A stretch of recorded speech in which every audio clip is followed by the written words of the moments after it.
Hello students. तो हम लोगों ने अब तक लगभग मैट्रिक्स और डिटरमिनेंट बहुत कुछ पढ़ लिया है ना।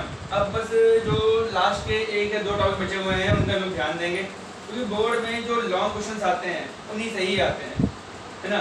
हम लोगों ने डिटरमिनेंट पूरा पढ़ लिया, डिटरमिनेंट की वैल्यूज कैसे निकालते हैं, प्रूविंग पढ़ रही है ना। By using properties, side properties पढ़ ली थी डिटरमिनेंट की। एडजॉइंट ऑफ ए मैट्रिक्स पढ़ लिया, इनवर्स ऑफ ए मैट्रिक्स भी पढ़ लिया है। केवल लास्ट के सिंगल टॉपिक बचे हुए हैं linear equation, solving of linear equation by matrices, और है आपका एरिया ऑफ ट्रायंगल, है ना, कंसिस्टेंट इनकंसिस्टेंट। बस वो सब एक ही टॉपिक का सिंपल था। तो आज हम लोग उसको देखते हैं और ये मैट्रिक्स से हम लोग खत्म करते हैं। चलिए हैंड डालिए, हैंड डालिए सब लोग। एरिया ऑफ ए ट्रायंगल,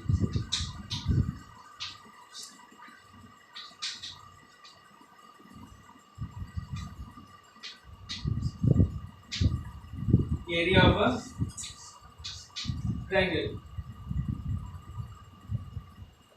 अब लेट कर लो, जैसे एरिया ऑफ ट्रायंगल, जब हम लोग जानते थे कि एरिया ऑफ ट्रायंगल क्या होता है, तो आप लोगों ने कब अपना क्लास 11th में आपको कोऑर्डिनेट्स में ये पढ़ाया गया था एरिया ऑफ ट्रायंगल का फॉर्मूला, है ना। तो वैसे ही उसी फॉर्मूले को हम लोग किससे निकालते हैं, अपने डिटरमिनेंट सॉरी मैट्रिसेस के यूज करके, डिटरमिनेंट यूज करके। तो क्योंकि भाई देखिए एरिया ऑफ ट्रायंगल क्या है, स्केलर क्वांटिटी है। मैट्रिक्स कभी स्केलर क्वांटिटी गिवन करती नहीं है। कौन देता है स्केलर क्वांटिटी? ये कांस्टेंट वैल्यू कौन देता है? वो देता है डिटरमिनेंट। आपकी मैट्रिक्स कभी नहीं देती है, वो अरेंजमेंट है, वो कभी वैल्यू नहीं देती है, वैल्यू देता है आपका डिटरमिनेंट। तो हमारी जो एरिया ऑफ ट्रायंगल निकल के आएगा वो किससे निकल के आएगा? आपका डिटरमिनेंट से निकलेगा। दूसरी चीज एक और समझिए कि हमने एक चीज आपको बताई थी, डिटरमिनेंट ऑफ ए इज आपका, ये जो होगा आपका इक्वल टू 0 हो सकता है, ग्रेटर देन 0 हो सकता है, लेस देन 0 भी हो सकता है। लेकिन जो एरिया ऑफ ट्रायंगल होगा ये ऑलवेज ग्रेटर देन 0 होगा। 0 भी नहीं हो सकता है। अगर 0 हो जाए तो कभी ट्रायंगल बनेगा? नहीं बनेगा। अगर तीन भाई ट्रायंगल कितना बनता है? 3 पॉइंट से मिलकर बनता है, और तीनों पॉइंट से बने वाले ट्रायंगल का अगर एरिया 0 हो गया तो ये क्या हो जाएगा आपका? कोलिनियर पॉइंट बन जाएंगे। तो यहाँ से एक कंडीशन और आ जाती है कोलिनियरिटी की, है ना। तो अभी देखते हैं लोग, पहले बेसिक चीज क्या समझिए हमने कि आपका डिटरमिनेंट ऑफ ए क्या होता है? इक्वल टू 0 होता है, ग्रेटर देन 0 होता है, लेस देन 0 होता है। इसकी वैल्यू ए से 0 के इक्वल हो सकती है, बड़ी हो सकती है और छोटी भी हो सकती है, पॉजिटिव, नेगेटिव और 0 कुछ भी हो सकता है डिटरमिनेंट ऑफ ए। लेकिन जो ट्रायंगल का एरिया है वो आपका ग्रेटर देन 0 होता है, हमेशा पॉजिटिव होता है। समझ में आ गई की बात? तो आपका जो डिटरमिनेंट ऑफ ए होगा ये हमेशा कहना चाहिए पॉजिटिव वाली है। तो इसकी जो वैल्यू आती है तो कहते हैं हम लोग मॉडुलस ले लेते हैं, कहते हैं हम लोग मॉडुलस। मैंने भी कहा तो उसको कर लेंगे पॉजिटिव मान लेंगे, ठीक है। लेट करो क्वेश्चन इसलिए लिखा गया, लेट पॉइंट नहीं let a triangle A B C having points A x1 y1 B x2 y2 and C x3 y3। कोई एक ट्रायंगल ABC बन रहा है जिसमें A के कोऑर्डिनेट्स क्या है? x1 y1 है, B के क्या है? x2 y2 है, C के क्या है? x3 y3 है, ठीक है। तो एरिया ऑफ ट्रायंगल ABC एक ऐसा ट्रायंगल जिसके तीनों आपको कोऑर्डिनेट्स गिवन है, तो उस ट्रायंगल का एरिया बाय यूजिंग डिटरमिनेंट क्या ऐसे निकलेगा? देखिए इधर हाफ डिटरमिनेंट बनाया हमने, ठीक है। पहले x1 x2 x3 जो पहले वाले के ना कोऑर्डिनेट्स है, जो x कोऑर्डिनेट्स हैं आपके, उनको फर्स्ट कॉलम में हम लोग अरेंज करते हैं। ये हो गया x1, ये हो गया x2, ये हो गया x3। दूसरे कौन से हैं? y1 y2 y3। ये हो गया y1, ये हो गया y2, ये हो गया y3। अब एक चीज बताओ, हमने कभी भी हमने आपको स्क्वायर मैट्रिक्स लानी बताई है और ये भी बताया था कि determinant is always found of a square matrix. अब एक चीज समझो, 3 नंबर है कॉलम में, भाई रो कितनी है? 3 है, पहली रो, दूसरी रो, तीसरी रो, तो कॉलम भी कितने होंगे? 3 होंगे। ठीक है, 2 कॉलम तो हमने इधर से निकाल दिया, अब एक कॉलम बच रहा है, तो एक जो कॉलम बचता है उसका कितना नंबर बचा? 1 1 1। इसको सॉल्व कर लेंगे, हमें जो वैल्यू मिलेगी वो हमारा क्या हो जाएगा? Area of triangle ABC. इतनी बात समझिए, नोट कर लीजिए इसको अच्छी तरीके से। एरिया ऑफ ट्रायंगल एबीसी क्या होगा? Half determinant of x1 x2 x3 y1 y2 y3 1 1 1। ये होता है एरिया ऑफ ट्रायंगल। ये समझा रही है बहुत आसान चीज थी, तो नोट कर लीजिए, फिर हम इसके आगे एक चीज और बताएंगे इसी में। किया गया हमारा ट्रायंगल का एरिया हो गया, पॉइंट हो गए। ठीक है, अभी मैंने तुमको एक वर्ड बताया था, कोलिनियरिटी। इमेजिन करो डिटरमिनेंट की वैल्यू 0 आई, अगर डिटरमिनेंट वैल्यू 0 है तो half of this also equal to 0, और जब 0 हो गया तो मतलब उस ट्रायंगल एरिया 0 हो रहा है, और ऐसे ट्रायंगल जिसका एरिया 0 हो रहा है तो तीनों पॉइंट कहां होंगे? एक ही लाइन पे होंगे। तो condition of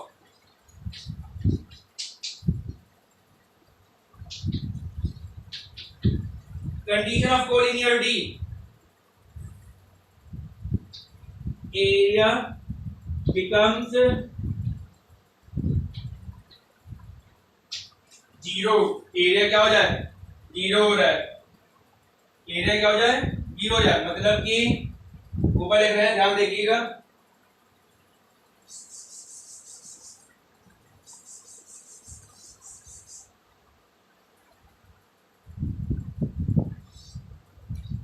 x1 x2 x3 y1 y2 y3 1 1 1, it becomes equal to 0।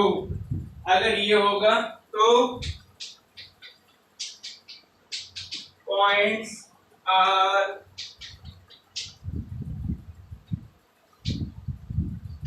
Collinear.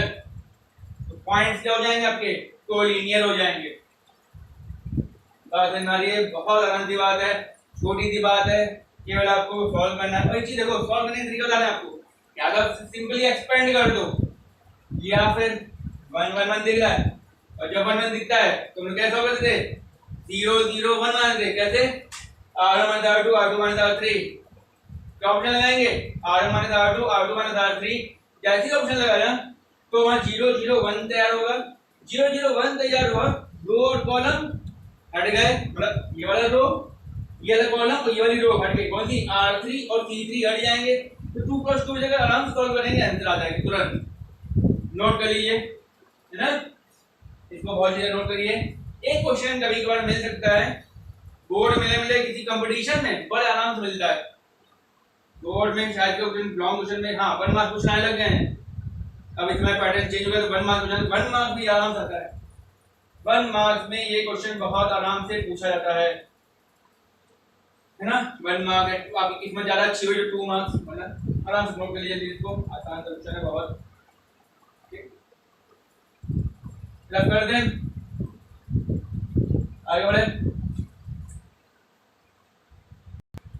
लिख लिया सभी ने? चलिए क्वेश्चन करते हैं इसके 1 2, व्यवस्थित अच्छी तरीके से क्वेश्चन डालिए।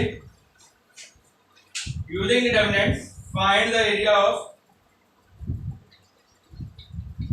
Using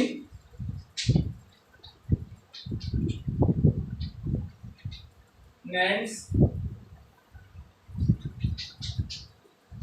find the area of triangle with vertices -3, 5, 3, -6 and 7, 2। चलिए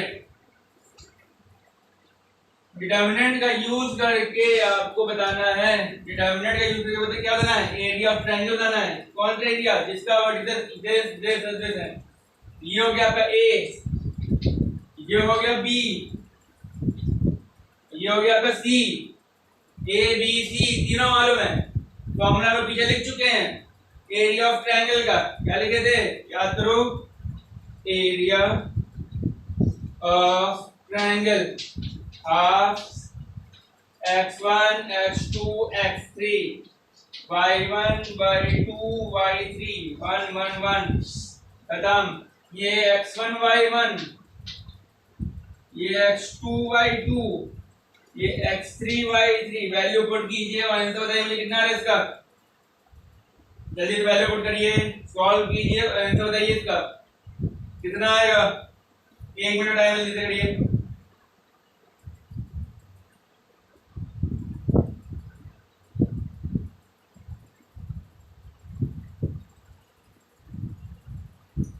सब लोग चेक करिए आंसर क्या आपका 46 आ रहा है। अगर आ रहा है तो ठीक है, नहीं आ रहा है तो फिर दोबारा चेक करिए, कहीं गलती करी है आपने, प्लस माइनस मल्टीप्लाई डिवाइड कहीं ना कहीं तो आपने गलती करी है। आंसर कितना है इसका 46।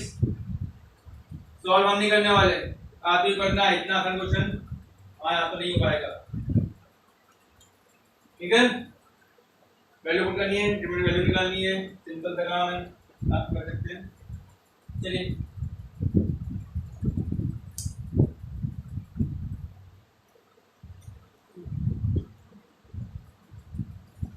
लव कर देना मेरा question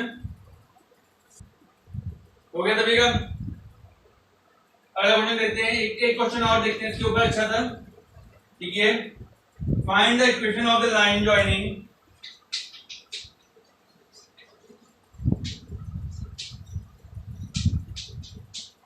find the equation of line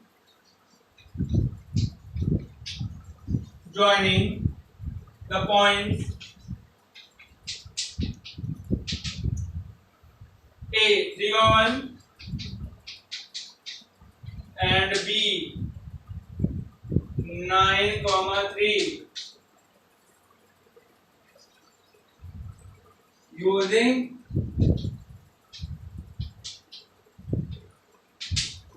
determinant. हमें डिटर्मिनेंट का यूज करके इक्वेशन निकालनी लाइन की। अच्छा यहाँ ये लाइन है तेरा यूजिंग डिटर्मिनेंट तो हम जानते थे y - y1 = 2 पॉइंट फॉर्मूला लगाते हैं, y - y1 = y2 - y1 अपन x2 - x1 x - x1। Simple था, वैल्यू पुट करते हैं फिर आगे तुरंत बनाते हुए। लेकिन ये क्या है, हमें किसका यूज करना है, डिटर्मिनेंट का यूज करना है। अब भाई डिटर्मिनेंट का फॉर्मूला यूज करना है। लाइन की बात करें, लाइन में आपके जितने भी पॉइंट हैं सब क्या होते हैं, कोलिनियर होते हैं कि लाइन होते हैं, कोलिनियर होते हैं। या दो पॉइंट दिए, तीसरा नहीं दिया, तो तीसरा नहीं दिया तो कोलिनियरिटी कंडीशन नहीं लगा सकते हम। तुम लोग मान लेते हैं कि देखो ऐसे ये एक पॉइंट ये है, ये ए है, ये बी है, इसी लाइन पर कोई एक तीसरा पॉइंट सी है। ए के कोऑर्डिनेट में 3, 1 गिवन है, बी के कोऑर्डिनेट मुझे 9, 3 भी गिवन है, सी का हम लोग मान लेते हैं x, y मान लेते हैं। तो लेट करते हैं हम लोग, लेट कर सॉल्यूशन देखिए, लेट करते हैं है ना। Let a point C lie on the line joining AB। एक पॉइंट सी है जो किस पर लाई कर रहा है, जो लाइन ज्वाइन करेगी किसको, ए और बी को। ठीक है, hence A B C are collinear. देखो ये तीनों एक ही लाइन पे होगा, तीनों क्या होगा, कोलिनियर होगा। कोलिनियर कंडीशन मैं जानता हूँ, बड़ी अच्छी तरह जानता हूँ। एरिया ऑफ ट्रायंगल क्या हो जाता है, 0 हो जाता है। रख दो वैल्यू, ये x1 ये x2 ये x3, यहाँ 3 यहाँ 9 यहाँ x, यहाँ 1 यहाँ 3 यहाँ y, यहाँ 1 यहाँ 3 यहाँ y, यहाँ 1 यहाँ 1 और यहाँ पर भी 1। और इसकी वैल्यू कितनी होती है 0। कोलिनियर कंट्री होती है, पूरी वैल्यू कितनी होती है 0। तो कैसे करेंगे, या तो एक्सपेंड कर दो, दूसरा तरीका क्या है r1 r2 r2 r3। r1 में r1 r2 और r2 पे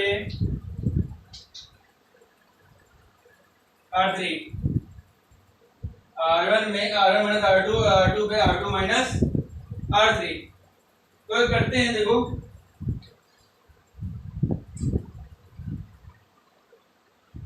ये काम करो,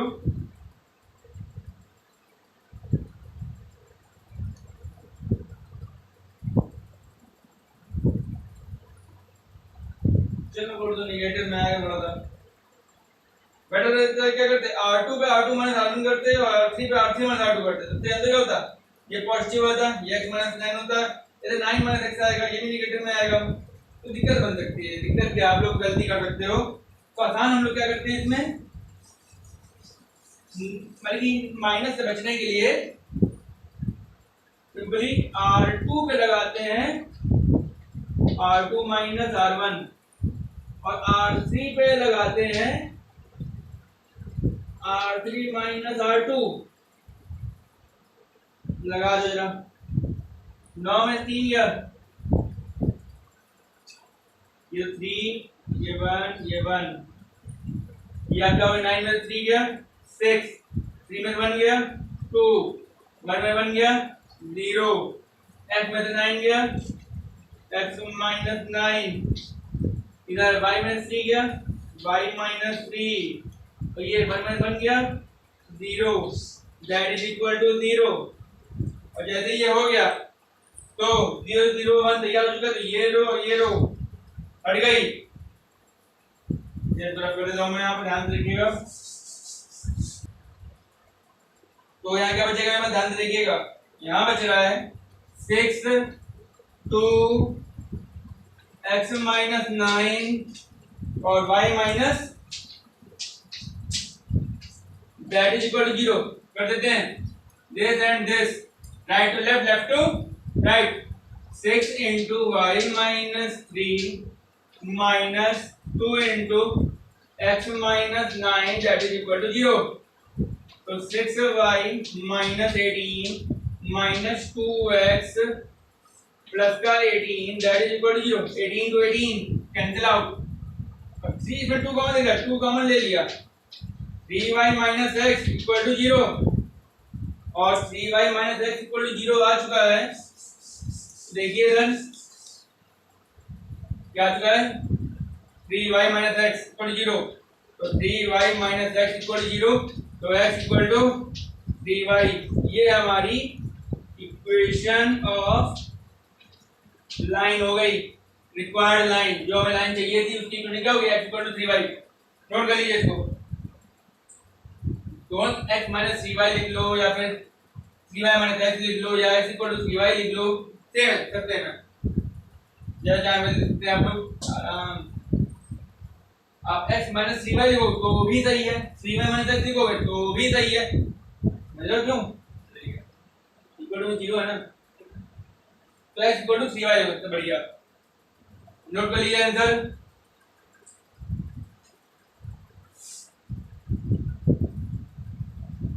समझ में आ गया बेसिक क्या था, 2 पॉइंट दिए थे, तीसरा पॉइंट नहीं दिया था तो लेट कर लिया, तीनों पॉइंट को लीनियर कर दिए, कोलिनियर कंडीशन लगा दी, सॉल्व किया और आंसर आ गया।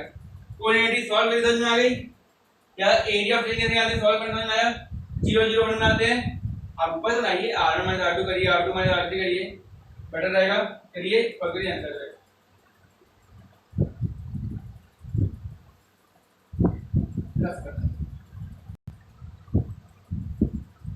तो ये टॉपिक हमारा कंप्लीट हो गया है। अब जो लास्ट टॉपिक है उसमें हम आते हैं, थोड़ा सा बस थोड़ा ध्यान दीजिए, बेसिक समझ जाएंगे, सारी चीजें समझ में आ जाएंगी। हम एक ही लाइन, एक ही टॉपिक में 2 टॉपिक कंप्लीट कर रहे हैं, ध्यान से देखिएगा, ठीक है। एंड आइए हम लोग system of equation in matrix.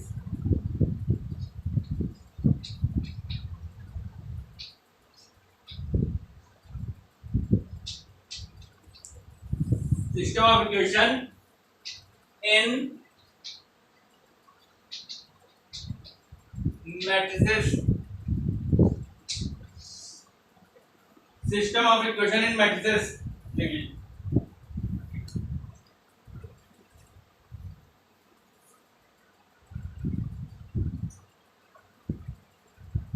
अगर आपको तीन इक्वेशन दी है, आपके में तीन इक्वेशन का ही है, 4 4/4 आपके में नहीं है, 5/5 आपके में नहीं है, आपके में 3x3 ही है।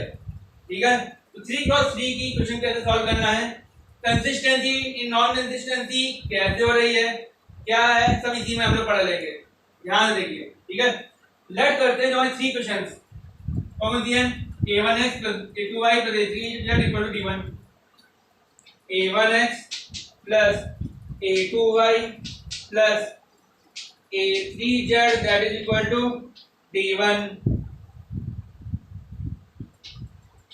b1x b2y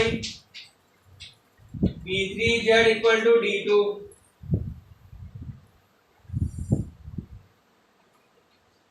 c1x c2y c3z equal to d3। ये तीन इक्वेशन है हमारी, ये इक्वेशन 1 हो गई, ये इक्वेशन 2 हो गई, ये इक्वेशन 3 हो गई।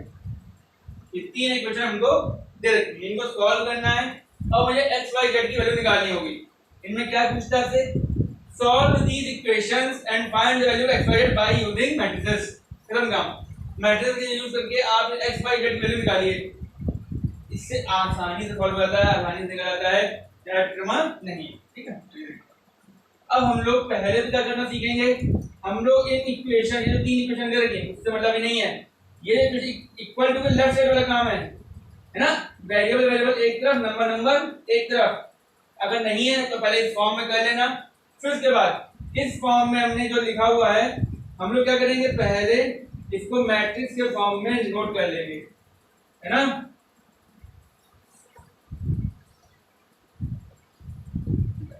चलो करते हैं, a1 a2 a3, a1 a2 a3, b1 b2 b3, c1 c2 c3, ये हमारा ये बन गया। इसके बाद क्या है, x y z है, ये x ये y और ये z, और ये d1 ये d2 ये d3 ना हो गए, देखो गलती बात है। ठीक है भाई,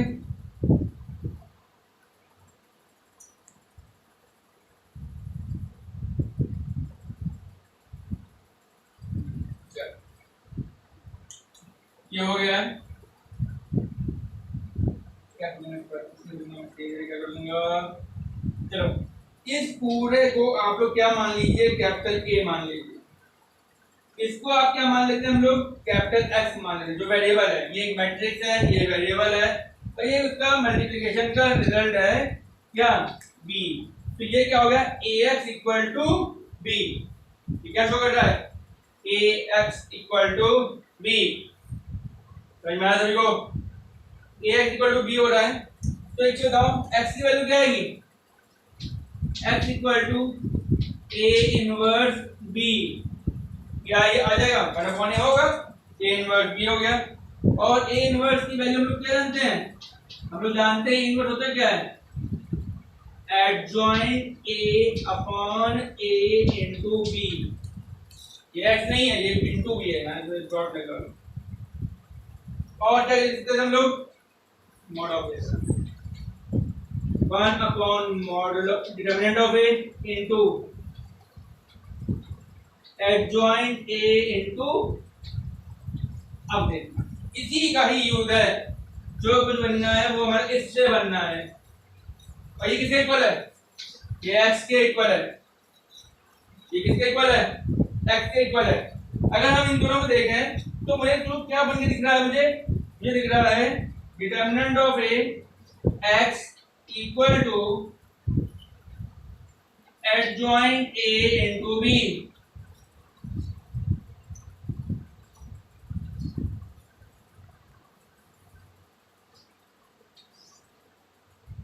ठीक है, एडजॉइंट अलग है, बी से अलग मल्टीप्लाई हुआ है हमारा, इस तरीके तो ए भी आप समझ लोगे।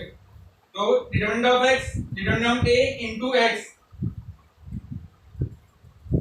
Equal to adjoint a into b, ये हमारी एक इक्वेशन तय की बन गई है। इसी तरह हम लोग कंसिस्टेंसी और नॉन कंसिस्टेंसी प्रूव करेंगे, ठीक है। पहले नोट कर लीजिए, समझ लीजिए कुछ तरीके से, फिर तो रेफरेंस करके समझाएं बहुत ध्यान से। और यहाँ जो हमने बताया है यही तरीका अपनाना होता है, तो हमें एक्स वाई जेड की वैल्यू निकलती है। कैसे निकलती है? हम लोग क्या करते हैं, कोई भी इक्वेशन दी जाएगी, हम लोग इक्वेशन से इस फॉर्म में को चेंज कर लेंगे, चेंज करने के बाद इसको ए मानेंगे, इसको एक्स मानेंगे, इसको बी मानेंगे, और यहाँ पे x equal to a inverse b है। अब ए इनवर्स निकालना, ए हमको मालूम ही है, तो फिर क्या निकालेंगे, डिटरमिनेंट ऑफ ए निकालेंगे। कोई भी मैट्रिक्स का इनवर्स निकल सकता है, जबकि determinant of A is not singular matrix, मतलब determinant of A is not equal to 0, matrix क्या ना हो, अभी सिंगुलर ना हो, तो डिटरमिनेंट ऑफ ए अगर 0 आता है तो वहीं पे खत्म होगा मामला, नहीं होगा। अगर 0 नहीं आता है तो हम लोग आगे बढ़ा देंगे सिस्टम। डिटरमिनेंट ऑफ ए निकाल लिया, उसके बाद निकालेंगे लोग एडजॉइंट ऑफ ए, निकल गया, डिवाइड कर दिया तो ए इनवर्स मिल गया, ए इनवर्स मिल गया, फिर से कर बी से मल्टीप्लाई कर दिया उसमें, और हमें जो वैल्यू निकल गई वही हमारी कंपैरिजन करा देंगे, x की वैल्यू सामने वाली, y की वैल्यू उसके सामने वाली, z वैल्यू उसके सामने वाली, सिंपल आंसर आ जाएगा।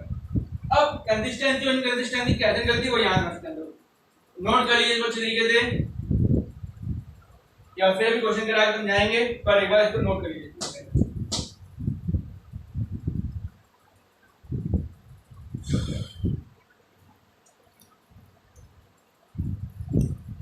यहाँ से किसी को डाउट तो नहीं है? पढ़े आगे जब कर देना है।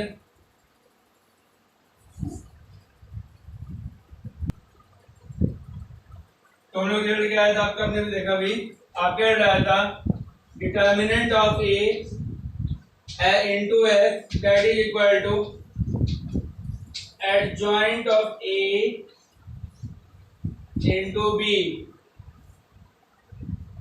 कैसे समझ में आया है ना? या अब इससे हम लोग कुछ रिजल्ट निकालते हैं।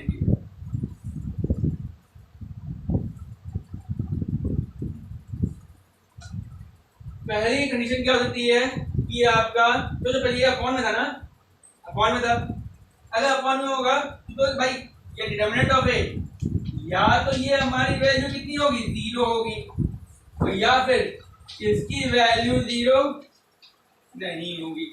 ध्यान समझिए क्या कह रहा हूं मैं, दो ही चीज हो सकती है, या तो डिटरमिनेंट ऑफ ए 0 हो सकता है, या फिर 0 नहीं, 0 नहीं होने वाला क्या है, पॉजिटिव हो नेगेटिव चाहिए, तो मतलब नहीं है, लेकिन 0 नहीं होगा। तो जब 0 होगा तो अपॉन 0 की वैल्यू क्या होती है, इनफिनिटी है, अनडिफाइंड, तो ये अनडिफाइंड हो जाता है, राइट साइड क्या हो जाएगा, अनडिफाइंड। और एक चीज ध्यान रखिए, यहाँ इक्वलिटी लगी हुई है, LHS इक्वल टू RHS, हमें इसको ले चलना है। अगर LHS इक्वल टू RHS है तब तो हमारा कंसिस्ट करेगा, अगर हमारा LHS इक्वल टू RHS नहीं बनना है तो हमारा कंसिस्टेंसी नहीं हो पाई। बस यही कॉन्सेप्ट चलता है, समझ आ रही है? अगर भाई हम लोग जानते हैं LHS और RHS इक्वल होना चाहिए तभी हमारा आंसर होता है, प्रूफ होता है, तो भाई यहाँ पर भी है LHS इक्वल टू RHS होगा अगर तो ठीक है, नहीं तो बढ़िया है। अगर डिटरमिनेंट ऑफ ए 0 है, अगर डिटरमिनेंट ऑफ ए 0 है तो determinant of A into x ये क्या होगा, 0 हो चुका है, LHS की वैल्यू कितनी हो गई है, 0 हो गई है। इसी तरीके से और adjoint of A into b भी 0 आ जाए, सोचो डिटरमिनेंट ऑफ ए 0 है, ठीक है, adjoint of A into b करने पर वैल्यू कितनी आ जाए, 0 आ जाए। अगर ऐसा करते हैं, ये कंडीशन अप्लाई हो रही है, तो क्या LHS इक्वल टू RHS हो जाएगा, और 0 इक्वल टू 0 यहां जब क्लियर हो रहा है, 0 इक्वल टू 0 तो इनफाइनाइटली वाले सॉल्यूशन बन जाएंगे आपके।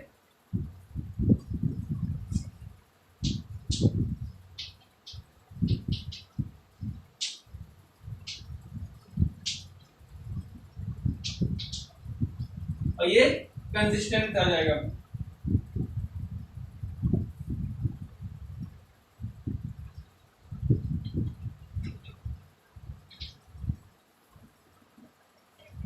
अगर by chance determinant of a zero है, लेकिन ये फर्स्ट कंडीशन है, सेकंड कंडीशन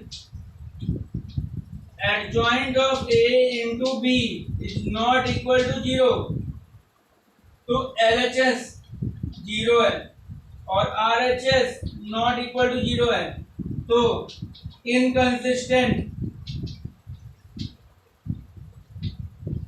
नो सॉल्यूशन, कोई सॉल्यूशन नहीं होगा। तीसरे पे आते हैं, अगर ये जीरो नहीं है, अगर एलजीएस जीरो नहीं, अगर ये जीरो नहीं है तो determinant of a into x भी जीरो नहीं होगा, ठीक है। But adjoint of a into b ये जीरो आ जाए, मतलब कि एलएचएस तो हमारा जीरो नहीं है, बट आरएचएस क्या है, जीरो है। भाई कंडीशन बना रहे हम बच्चों, ये जीरो नहीं है, ये जीरो है, तो फिर से नो सोल्यूशन, नो मतलब इनकंसिस्टेंट।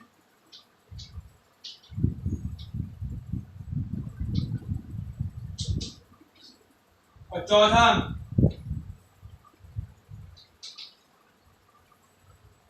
लास्ट वाला पार्ट क्या है कि डिटरमिनेंट ऑफ ए जीरो नहीं है, साथ साथ लिख देते हैं determinant of A not equal to zero, sorry यहाँ पे इससे लिखना है, determinant of A into X is not equal to zero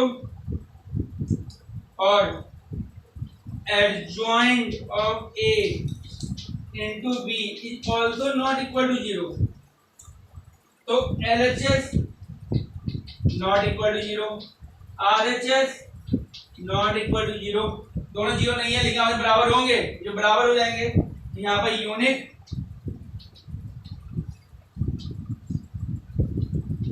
solution, unique solution हो रहा है, यूनिक सॉल्यूशन हो गया है। और यदि यूनिक सॉल्यूशन हुआ है यहाँ पे क्या जाएगा, कंसिस्टेंट। पूरा ही नोट कर लीजिए। इससे हमें क्या समझ में आया कि केवल और केवल दो केस होंगे जब हमारा एलएचएस और आरएचएस इक्वल नहीं होगा, जब हमारा एलएचएस और आरएचएस इक्वल नहीं होगा तो हमारा नो सॉल्यूशन बनेगा, इनकंसिस्टेंसी आ जाएगी। और जैसे ही हमारा एलएचएस और आरएचएस इक्वल हो जाएगा तो हमारे क्या जाएगी, कंसिस्टेंसी होगी। एलएचएस और आरएचएस इक्वल कब होगा, जब हमारा ये दो कंडीशन है, जब डिटरमिनेंट ऑफ ए जीरो हो और सजत मतलब LHS determinant of a zero हो और adjoint of A into b भी जीरो हो जाए तब होगा, या फिर दोनों भी दोनों जीरो ना हो। अगर इनमें से एक भी जीरो बनना है और दूसरा जीरो नहीं बनना है तो इनकंसिस्टेंसी कंडीशन बन गई। अब क्वेश्चन क्या देता है, इक्वेशन दे देगा और आपसे कहेगा बताइए कि इक्वेशन आपकी कंसिस्टेंट है कि नहीं है। आप सबसे पहले क्या फाइंड करेंगे, इस पे स्टार्टिंग आगे डिटरमिनेंट ऑफ ए देखना है, पहले डिटरमिनेंट ऑफ ए पे जाएंगे। अगर determinant of A is not equal to zero आ रही है तो वैसे ये कंडीशन कभी नहीं बनती है, तो इससे डायरेक्ट हमारा यहीं पे हम ले आते हैं, यूनिक सॉल्यूशन लिख देते हैं, ठीक है। अगर नॉट इक्वल टू जीरो है तो यूनिक सॉल्यूशन आता है। लेकिन अगर हमारा determinant of a equal to zero हो चुका है, जब जीरो हुआ तो दो केस बनाएगा ये हमारा, तो adjoint of A into b निकालते हैं, क्या ये जीरो हो रहा है, अगर ये जीरो हो रहा है ये कंसिस्टेंट देगा, इनफाइनाइट मैनी सॉल्यूशन दे देगा, और अगर जीरो नहीं हो रहा है तो ये नो सॉल्यूशन दे देगा। इसको नोट कर लीजिए अच्छी तरीके से।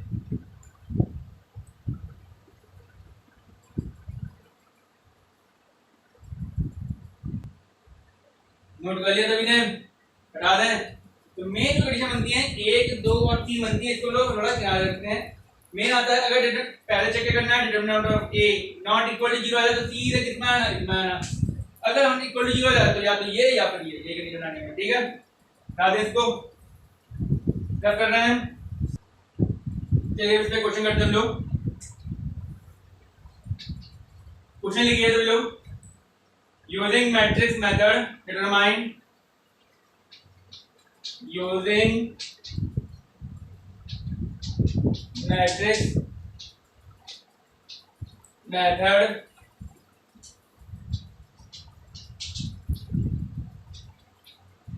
determine whether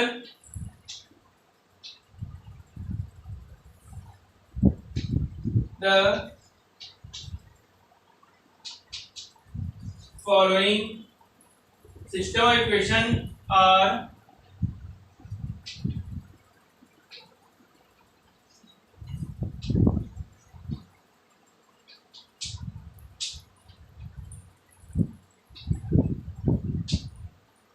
और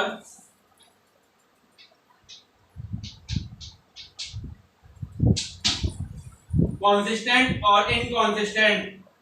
ये हमारी कॉन्सिस्टेंट है कि ये इनकॉन्सिस्टेंट है, ठीक है। पहला दो क्वेश्चन है इसमें। पहला लिखिए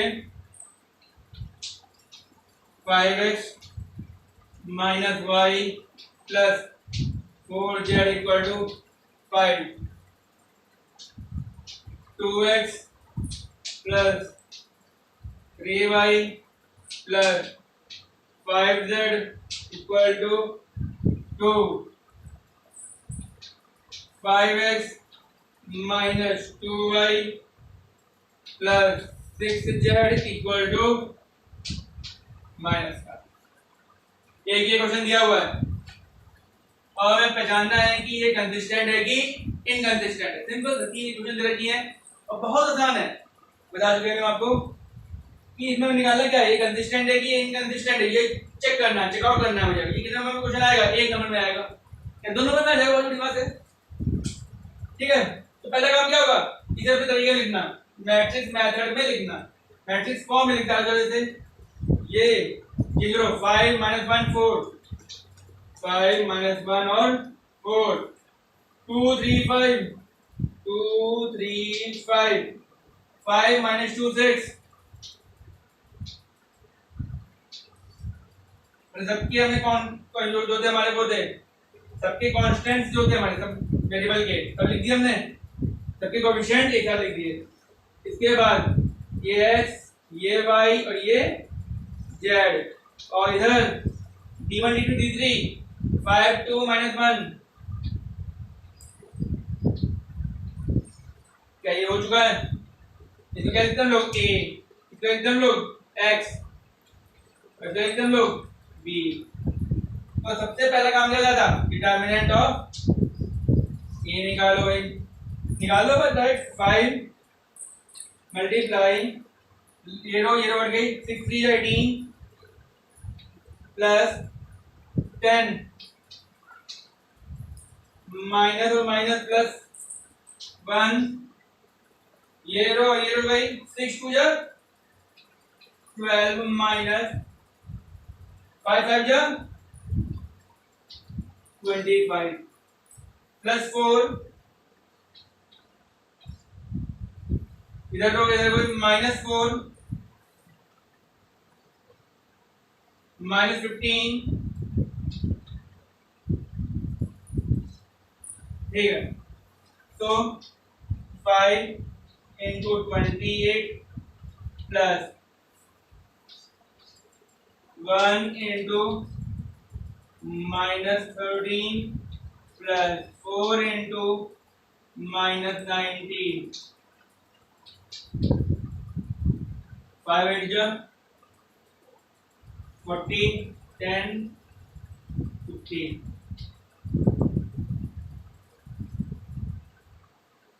इधर -13 और 76, कुछ भी कर लें, that is not equal to 0, determinant of a is not equal to 0, और determinant of a is not equal to 0 क्या बताया था मैंने, consistent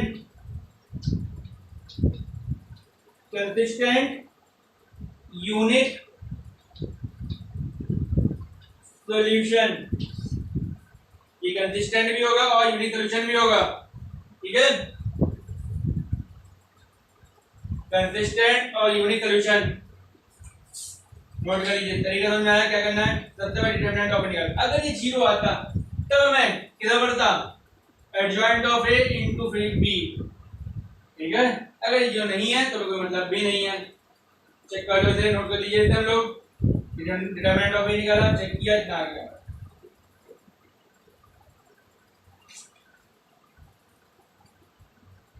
हो जाए तो इसकी का पार्ट का मैं दूसरा पार्ट दूं अभी,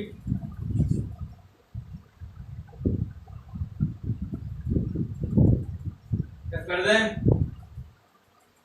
चलिए इसका कर दें।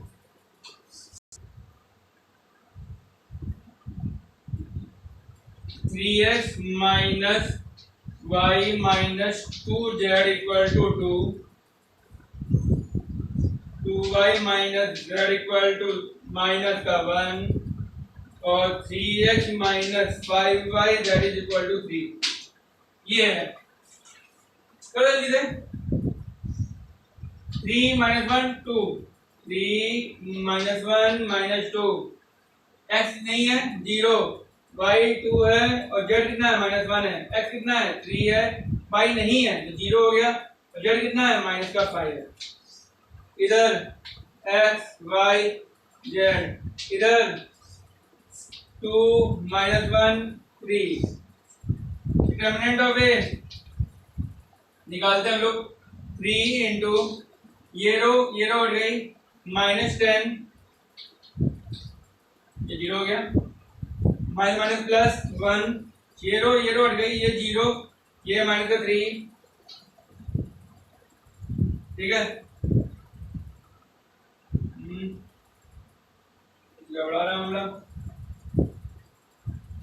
इधर इधर माइनस 10 0, ठीक है। फिर इधर इधर 0 माइनस 3, ठीक है। फिर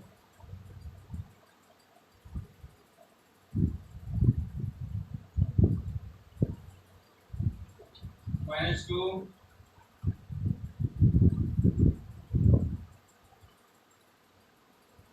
सॉरी यहाँ पर y5 में है, यहाँ 5 आएगा, यहाँ पर 0 आएगा।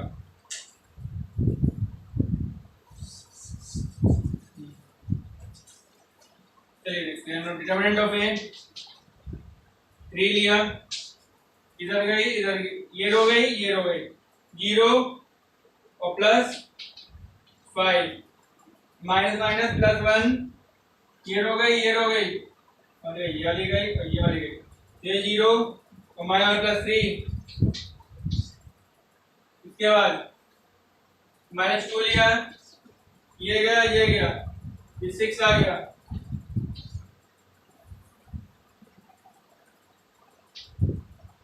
ये हो गया 15, ये हो गया प्लस 3, ये हो माइनस 12, कुछ गड़बड़ है, कुछ गड़बड़ लग रहा है।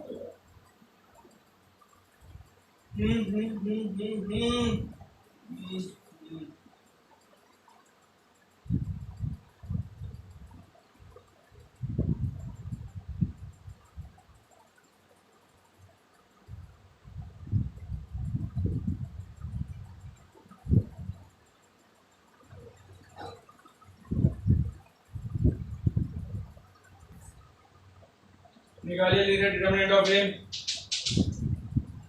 3, ये रो गई 0 माइनस का 5 प्लस 1, ये रो गई 0 प्लस का 3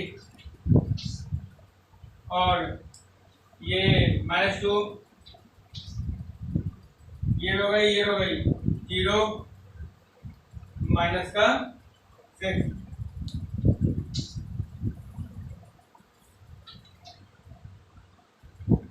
माइनस 15 प्लस 3 प्लस 12, तो डिटरमिनेंट ऑफ ए कितना हो गया 0। हमने बताया जब डिटरमिनेंट ऑफ ए 0 हो जाए तब हमको आगे निकालना होता है, क्या निकालना है हमको, निकालना है एडजॉइंट ऑफ ए। निकालो एडजॉइंट ऑफ ए, ये ए है, ये एक्स है, ये बी है,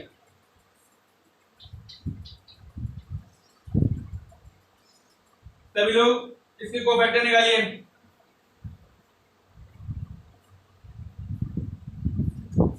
सभी लोग इसके कोफैक्टर निकालिए, तो ट्रांसपोज लगा दो, निकालो।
ये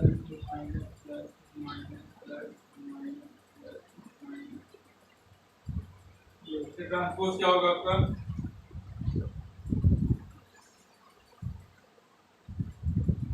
-5 -3 -6 10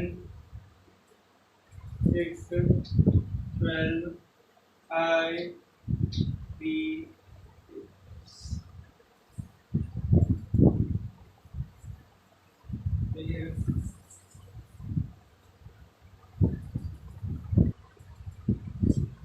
तो ये नोट कर लिया ना आपने, ये आपका एडजॉइंट ऑफ ए आ गया है। और जब एडजॉइंट ऑफ ए मेरे पास आ चुका है तो मैं जब यहाँ पे देखूं, ध्यान से देखते हैं, तो रख कर रहा हूँ मैं यहाँ पर एडजॉइंट ऑफ ए आ चुका है। फिर क्या करते थे? Adjoint of A into b. क्या एडजॉइंट ऑफ ए? -5 10 5 -3 6 3 -6 12 6। ये एडजॉइंट ऑफ ए है। और बी क्या था हमारा? बी था हमारे पास, देखिए 2 -1 और 3। जब मल्टीप्लाई करते हैं तो हम लोग उठाया, घुमाया और डाला। -5 × 2 -10 10 × -1 -10 5 × 3 15। इधर उठाया, घुमाया, डाला।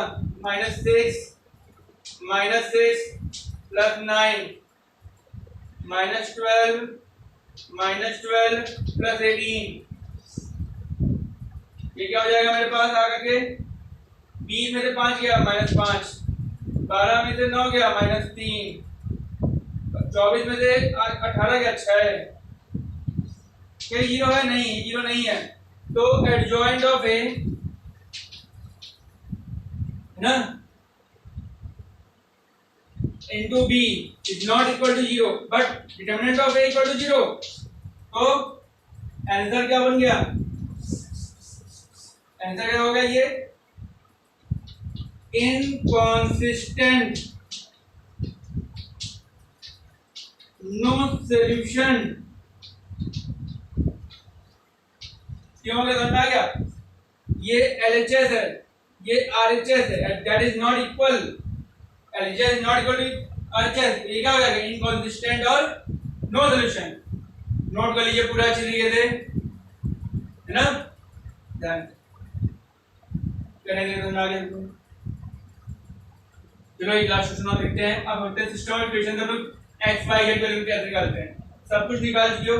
लास्ट क्वेश्चन में जो आपने लास्ट वैल्यू निकाली थी -5 3 कुछ करके निकाली थी, वही x और y और z की वैल्यू थी।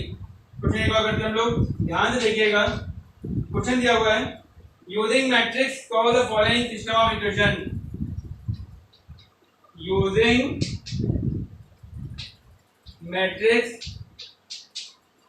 Solve the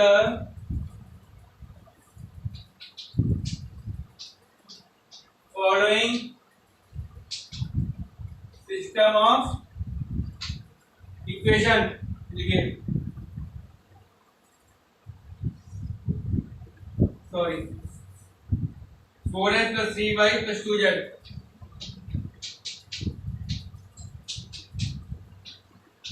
equal to 60। x + 2y + 3z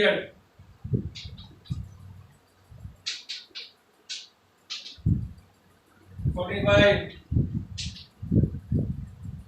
6x 2y 3z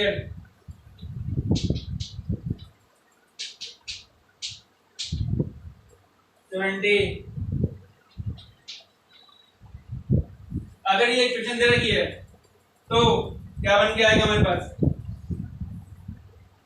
4 3 2 1 2 3 6 2 3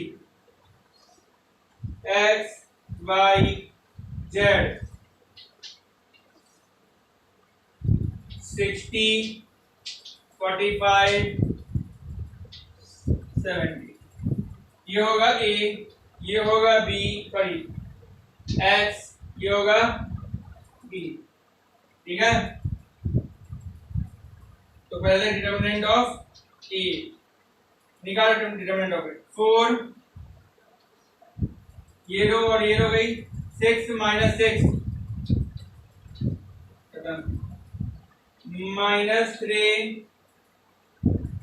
ये रो गई 3 माइनस 18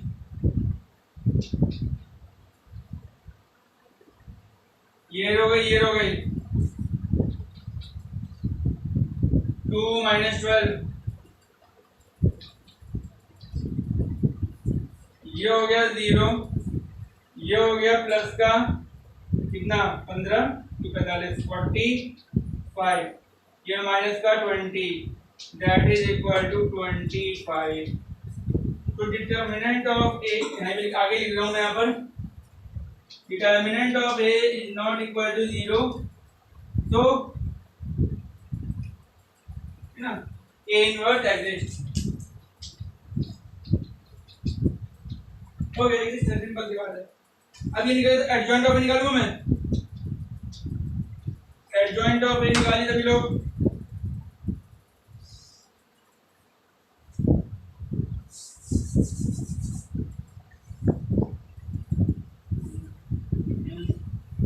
अच्छा लग रहा है।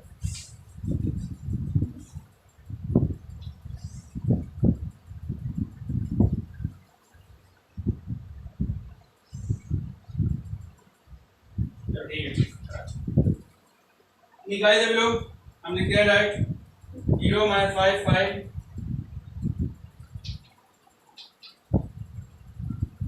15 0 माइनस 10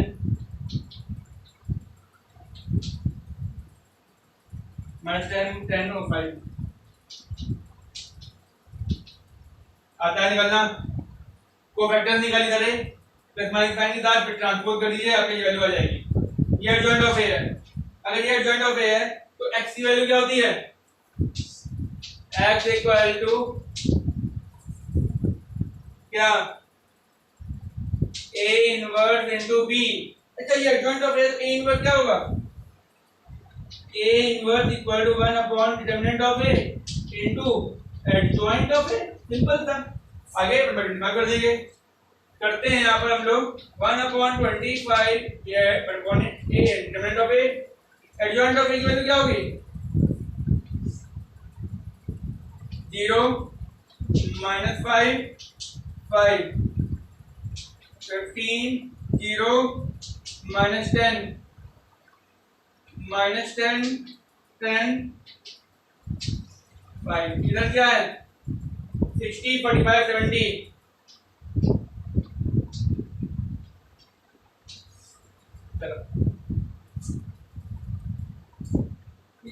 पूरे से 5 कॉमन निकल रहा था, तो 5 बाई 25 कर लिया, 0 माइनस 1 1 3 0 माइनस 2 2 और 1 छोटा हो जाएगा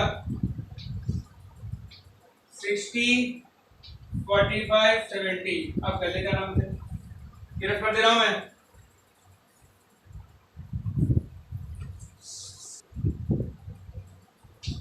यहाँ 5 बचा है, तो 1 अपॉन 5 इक्वल टू, ध्यान देखिए उठाइए घुमाइए लगाइए 0 into 60 0 into 60 minus 1 into 45 minus 1 into 45 और 1 इंटू 70 प्लस 1 इंटू 70 का काम।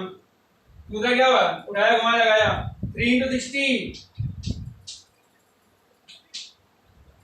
फिर 0 into 45 plus 0 into minus 2 into 70।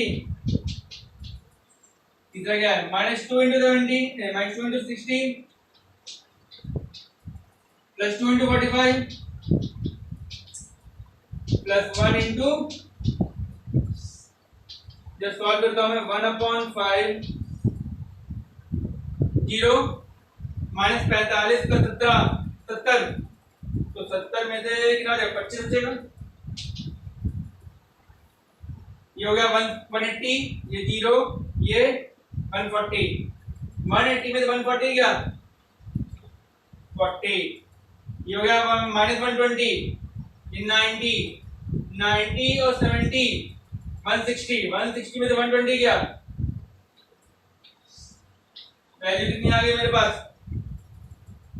Divide करते हैं 5 8 8 है ना। ये किसकी है,